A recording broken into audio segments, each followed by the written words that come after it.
Gracefully Educated podcast, where we blend wisdom, faith, and learning with grace.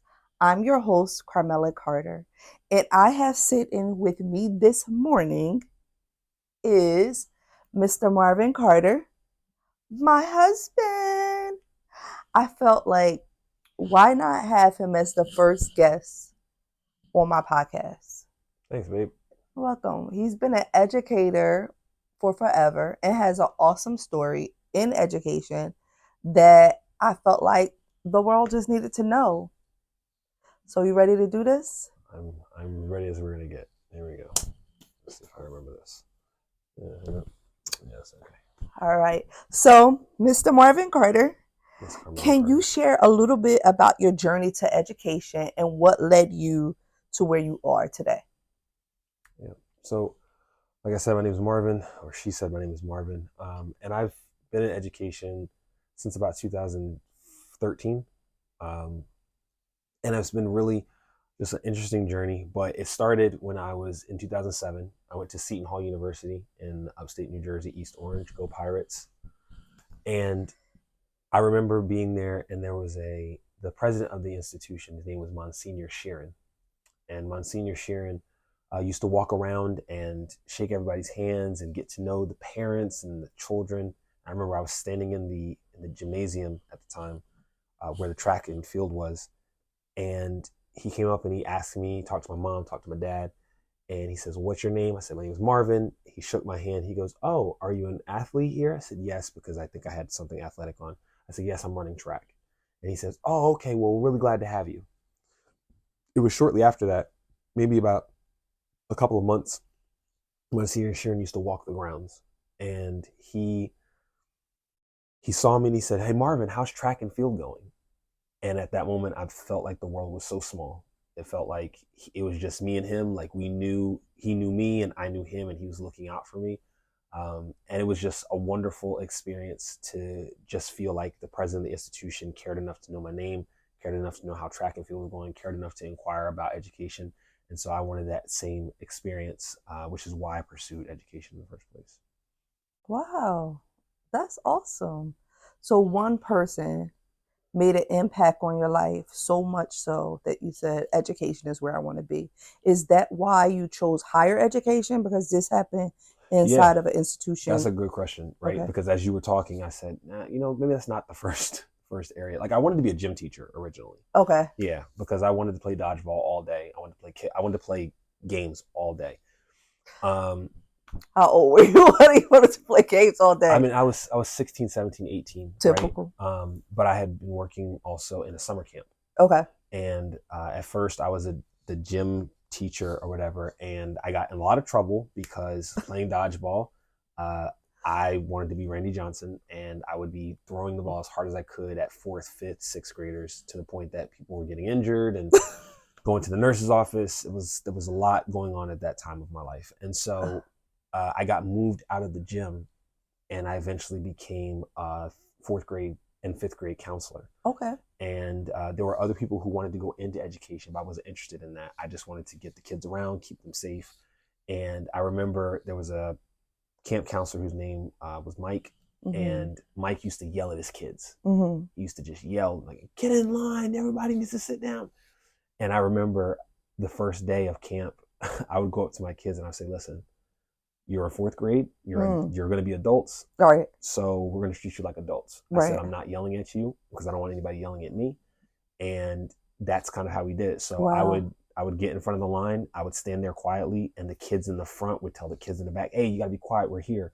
And I remember Mike coming up to me and saying, like, "How do you do that?" I said, "I have to treat them like adults." So I've always been on the path of education. It's more so about making sure that that sort of path followed me, and it did, because I always, even when working with kids, I always want to treat them like the adults that I want them to be, a successful adult in the world. So all those, everything in my life has sort of been education in some way, shape, or form. So, do you feel like education is your purpose? It's A part of part it. of your Yeah, purpose? definitely part of it. I love to really push people to help them grow. Okay. Right? There's some people who are really good at pulling things out of people. Mm-hmm. I want to push them. I want to challenge their belief systems. I want to challenge you know, some of those thoughts that they have, the Okay. pervasive thoughts, to help to change some of the narratives around what they believe about education, what they believe about their trajectory and their Mm-hmm. potential. And then from there, if there's anything that they can do Mm-hmm. in order to grow beyond that, then that's what I want to be doing. So I know you have an interest in work history, right? So you're a therapist and you are, well, a counselor, but also you are an educator. Mm-hmm. So how do you blend that, counseling and education? Yep. There's a lot of opportunities to do that, and there's so many different methodologies. One of the ways that I learned in my higher education work was a theory called Aston's model of challenge and support. Okay. Right. And so what I do a lot with anybody that I encounter is, they're coming to me with a problem, and I'm seeing it as, okay, there's a challenge that they have to overcome. There's something that they have to learn in this particular area. What support do they need from me? Do they need me to be a coach? Hey, Mm. rah, rah, go Okay. get it. You need to work harder. Do they need me to be someone who listens to their emotions? Okay. Like, I'm really feeling down about this particular thing. Okay. Do they need me to just be a listening board and say, I'm really sorry to hear that. I believe in you. And sometimes that's all that students need. And that's kind of how I live my life even now, working in what I work in, because students sometimes just don't have enough people in the corner saying, I believe in you. And that might be all the support that they need. And Right. that's what I like to provide. So, I think for me that what you just said, I believe in you, that hit home. And how that hit home for me is because I remember my fifth grade teacher, Miss Murray. Shout out to Miss Murray. And I can remember that, she put me in a stage play. And Miss Murray just believed in me so much that she said, you can do this. You can get on that stage and you can perform. And that was a really strong moment in my life, because from there, because of that moment, her believing me getting on stage, being able to perform, has allowed me to have confidence as I grew up.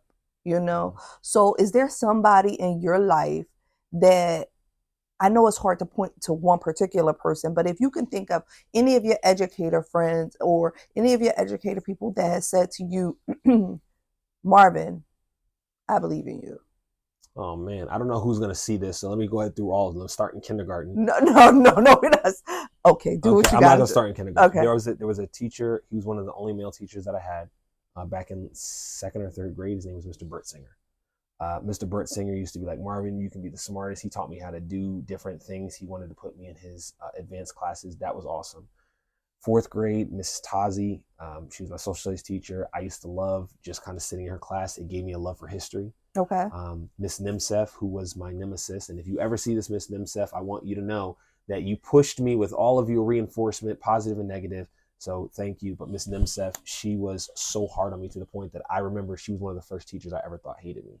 Oh wow. And she's the reason why I hated math, to be quite honest with you. I didn't go into actuarial sciences and some engineering fields because I'm like, I just hate math because of Miss Nimsef. But she's great. I had Miss Rodolfi. Her name is now Miss Rodolfi. She would believe in me. Miss Jensen, who used to hit me with a textbook, and anybody from Bordentown knows, if Miss Jensen got the textbook and she would either slam it on the desk, slam it on your hand, slam it on your head, whatever, she would hit the boards. I mean, we're not gonna address the abuse that we took in Miss Jensen's class. Miss O'Malley as well. They were both really good teachers, but one of the individuals who has actually become a lifelong friend of mine was Mr. Planis Borgstrom, who was my 8th grade through 12th grade band teacher. And he allowed me to explore my giftings in music. He allowed me to have a safe place to come to the band room. He, used and utilized me in a bunch of different ways. And so I have so many professors and so many teachers that have just molded me, that if shouting out one, I mean, it just seems like it would just not service the level of impact that educators have had on my life. Wow. I love that, because I know that people who are watching cannot say the same thing. Mm-hmm. But the amount of educators that have poured into your life is like, wow. Yeah, that was just grade school. I didn't even address the professors that I encountered in college, but even then at that point, the development of a child's brain Right. is all but done at that point. Obviously for males there's a little bit more growth that needs to take place, but talk about shaping your identity at a young age and then getting into college and experiencing some educators who they weren't necessarily concerned Right. about my growth and development. They were concerned about me getting into class, Right. so they can make their salary, whatever like that, and go on. And then there were some who really did care, right? And those ones, all the way through grad school, they were really great. But those formative years were, I can literally rattle off even more teachers because they were all really so helpful. So, Marvin, you spoke about like how so many people have poured into your life. So I think that we can pause for a moment and talk Good. to I'm so glad you educators. said that, because this thing has been in my back, and now I can get comfortable. Wait, okay. Yeah, I'm happy you said that pause he's for a second. You said pause for a second, so now I want to get comfortable. Okay. Okay, I can do that because that's my husband. I think this is appropriate for the fact that in this room we don't wear shoes. Yeah. You're right. But the reason I wanted to pause for a moment because I wanted to talk about and look into the camera and let you know that your role as an educator, as a human, as a counselor, as a therapist is so important in shaping the lives of young people. Like what you say can literally make or break them. Oh, you want to hear a break? Okay, so a breaking story. This is super Go for terrible. The breaking story. I was a drummer for years. Okay. And I had a teacher who told me, he said, Marvin, you can beat the drums, but you can't play them. Right? Don't be talking to my husband like that. Now, I had played professionally. I had been paid. I mean, I was 9 years old playing backup for gospel singers in overseas. And to hear that, it literally broke me. I didn't want to play anymore because it's like he didn't see that I was talented, that I was gifted. He didn't care. He wanted it done his way. And I had never played in a classical band or anything like that. So yeah, there's certain teachers who can say things that are very damaging, but the support system that I had was able to push me back up and let me know. And it was to the point that I had several years of just trying to outlive that statement, right? And we could talk about that a little bit more, but yeah, they do have really impactful. They have great impact on the lives of kids, especially with the words. Even if they're upset, those words can come back and just kind of live rent free in your head.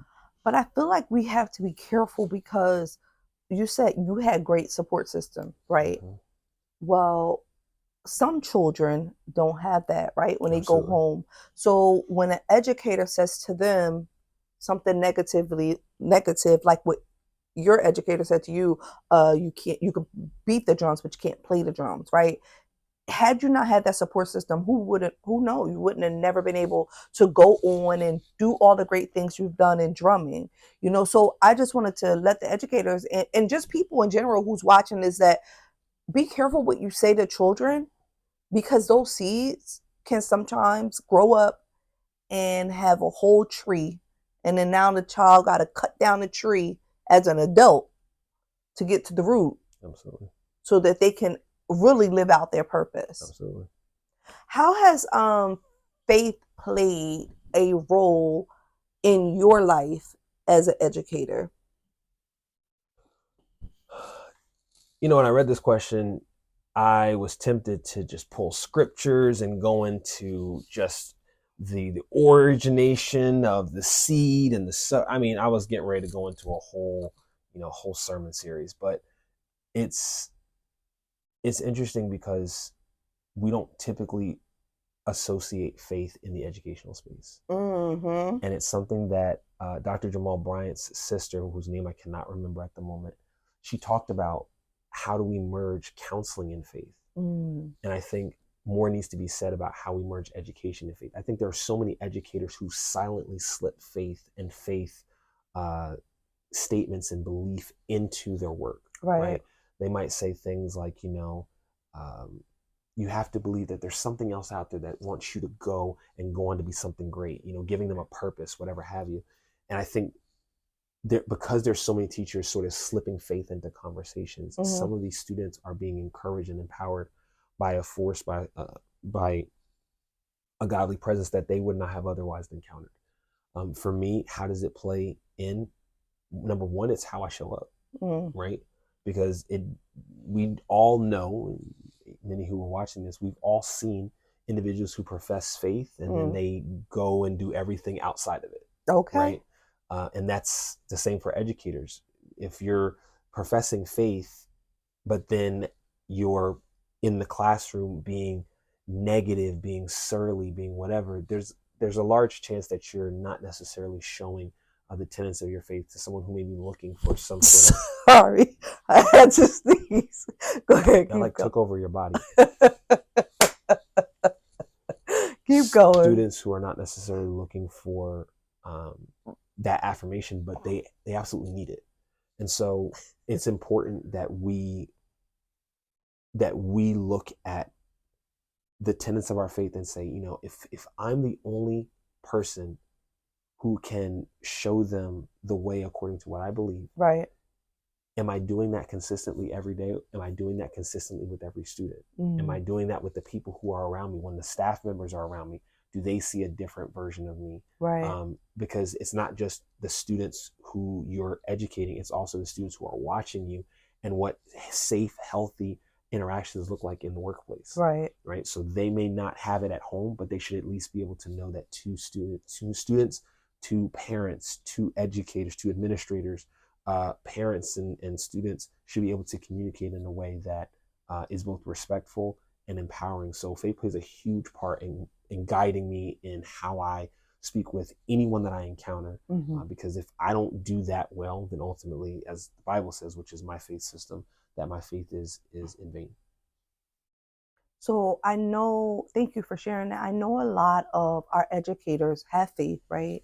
But they come across challenges and struggles inside the classrooms, right? Whether it's higher education classroom or elementary classroom, they come across so many challenges that literally make them want to give up. I was one of them, okay? Like, I'm done with this whole system. But there's a pull to continue on. Could you encourage or speak to a challenging moment that you've had and how you overcame those challenges in the classroom and then, you know, just continuing on in education? Yeah. So never been in the classroom, but because most of my work has been done with administration. Okay. And the impact of that is felt in the classroom. Okay. To hear faculty not wanting to come to trainings, for example, that are going to help give them more language and more opportunities to sort of express how the frustrations of the classroom and also to experience different pathways to reaching those students. Sometimes that can be really frustrating, right? But I understand that faculty feel overburdened with preparing the coursework, you know, taking care of students' needs, making sure that their syllabi are up and running. There's lots of things that go into that. But ultimately, I think one of the things that's been difficult for me and something that I try not to allow is it's been difficult to hear all of the different voices that come about, the opinions about the way that the work is done, right? If I was here, I would do this differently. But I think going into it in every situation, in every case, knowing that like my best foot forward or my best attempt to do what I believe is in the best interest of the student, I don't necessarily need to always defend, but I should 100% be willing to invite people in to see my thought process behind it. Right. And in breaking it down from immediately getting offended to let me introduce you to my thought process behind it. And maybe if you can get behind the thought process, you can get behind the movement. And that's kind of where I've been with it is that, you know, hear my heart, hear my thoughts. And then if even then you don't agree, then at least you've gotten the true identity of what I'm trying to do and not just what other people have characterized it as. Great. So how do you balance home and work? Because as educators, like he said, he's not in a classroom, he's in administration. But administration, I'm in administration now too. It plays a huge role right? And so having the balance between my home life and being a mother and being an educator and then carrying the burdens of my scholars or my staff or anybody that's in the building, it's hard, right? And sometimes I don't always get that balance right. And I'm learning. But I wanted to know, could you speak to a person who may be struggling in balancing that, like balancing work life, home life, and the whole carrying other people's burdens home, you know? It's tough, right? Yeah. It's absolutely tough. We've been bred to walk around with Teflon. Mm, We've been bred, especially, and I'm not one, but especially Black women. right.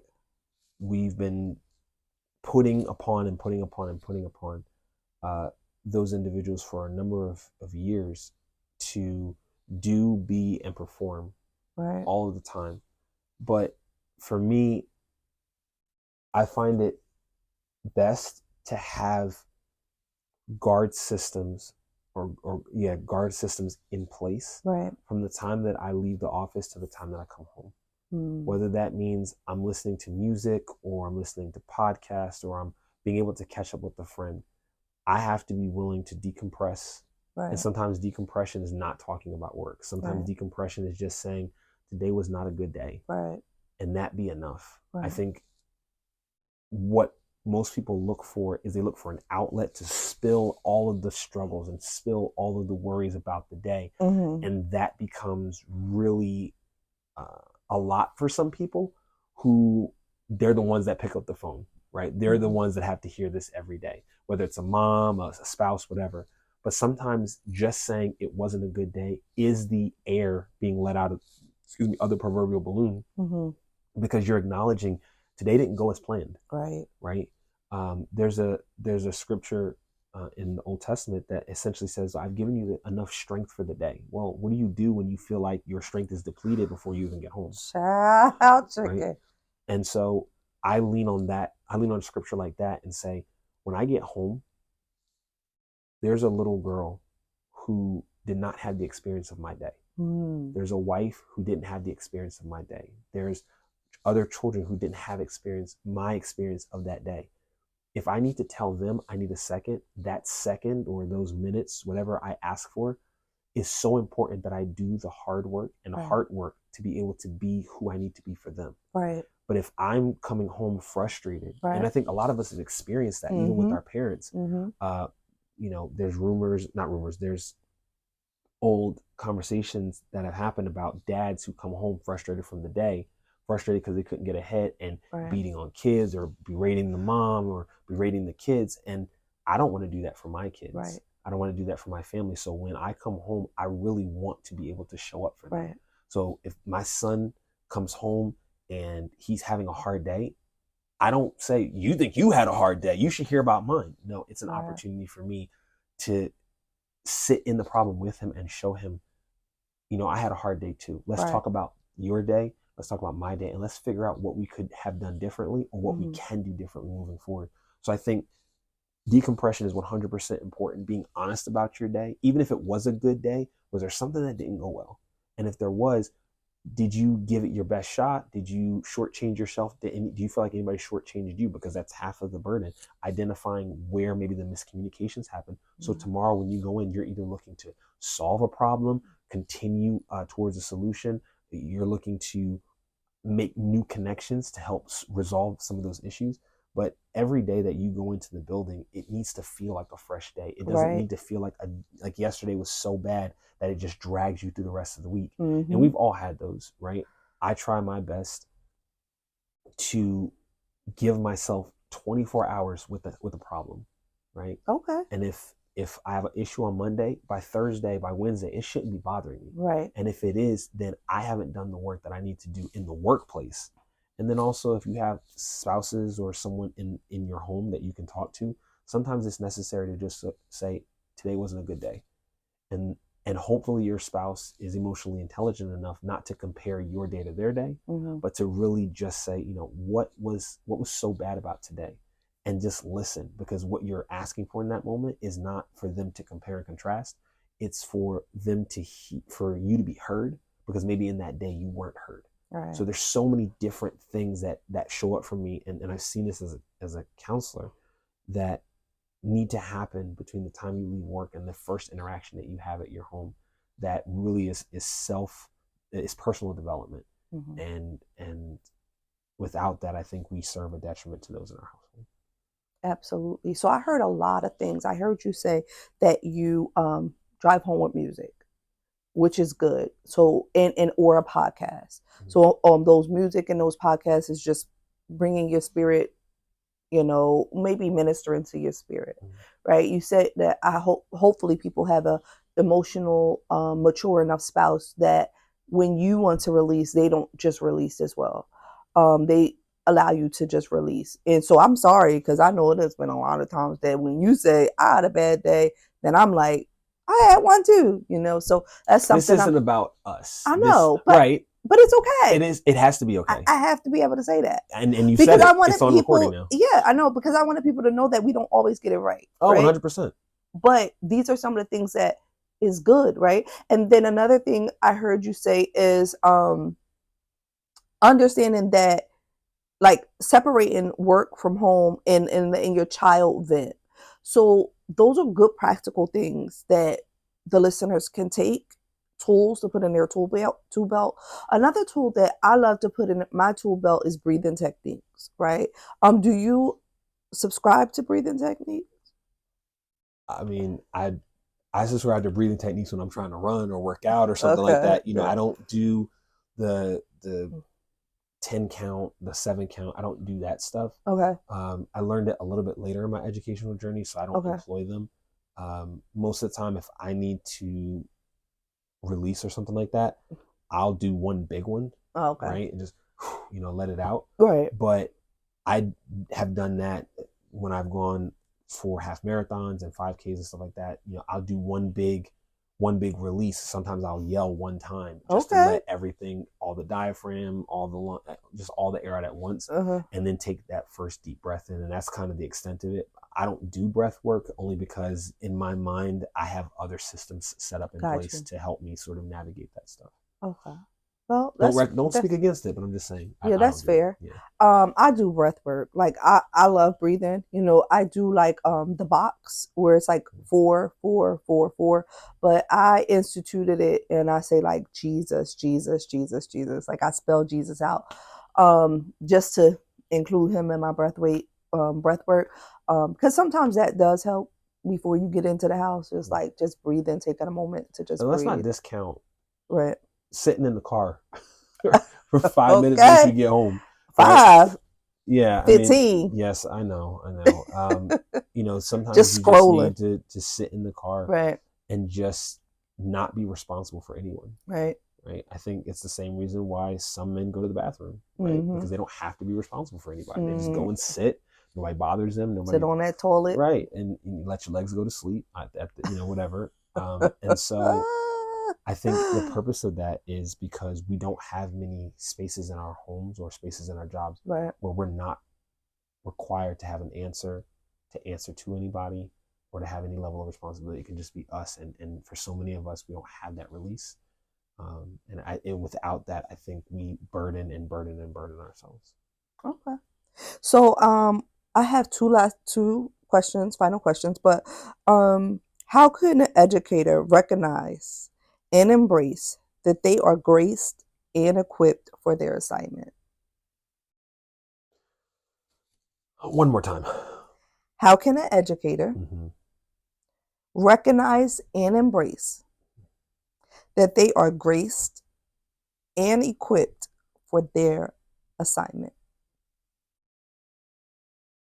If you were not called to education, you would know it very early on, right?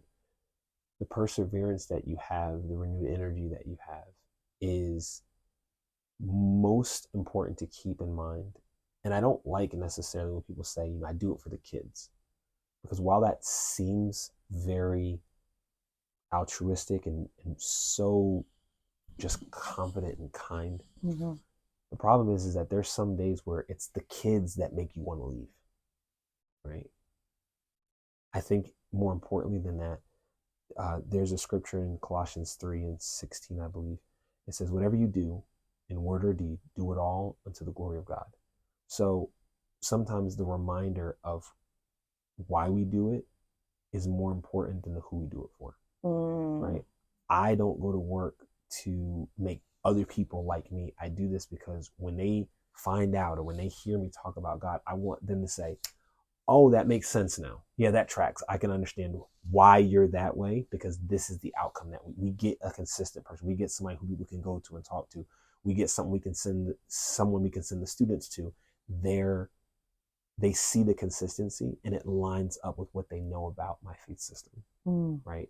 And so the encouragement that I would say for anybody experiencing that is, if your purpose is not rooted and grounded in something bigger than yourself, you might want to check on that, right? Because children will come and go, students will come and go. You might have your favorites here and there, but by and large, when they're all gone, do you not want to go to work? Or when they're all gone, are you thinking about making sure that everything else is in place because you're doing it to the glory of God? Awesome. And the second question. How could people get in contact with you? Oh, yeah. Should they? Yeah, I don't want to answer that one. Please don't call me. I get too many calls as it is. Okay. No, I'm just kidding. Go ahead. How can people get in contact with you if they want counseling, let's just say, or coaching in education, or if they just need to contact you because you're an excellent speaker? He's a speaker, by the way, and he's an author. He's very humble in sharing that information. Share that information about what you do. My daytime job is I'm a interim dean of students at Mercer County Community College. I also oversee campus culture and belonging, as well as I serve as the Title IX coordinator, which is an interesting job, to say the least. Outside of that, I work with couples, individuals, adolescents in the therapeutic space using my degrees. And yes, as my wife said, I'm an author, and I just try to encourage people wherever I go. I mean, it's easy to reach out to me. You can just find me on Facebook. I don't have an Instagram. I have LinkedIn. I don't have TikTok. I don't have X. I don't have any of that other stuff because I'm an old fogey. So if you need to contact me, do what most people do. Make sure this gets in there. Do what most people do. Find me in the supermarket. Yell, "Aren't you Carmella's husband?" I look and say, "Yes, I am." And they say, "Tell her I said hi." That's how most people reach out to me. Do that. I love him. But thank you, babe. Mr. Carter. Mr. Carter. Thank you, Mr. Carter, for being a part of Gracefully Educated podcast. It was great having a conversation with you. I learned a lot. Even though I'm your wife, I learned a lot. And so thank you again. It was an honor to be the first guest on Gracefully Educated. Thank you guys all for tuning into Gracefully Educated podcast. It has been a great time here with Mr. Marvin Carter, and it has been a great time here with you. If you are interested in becoming a sponsor for Gracefully Educated podcast, make sure you email us today. And also, thank you and have an amazing day. Bye.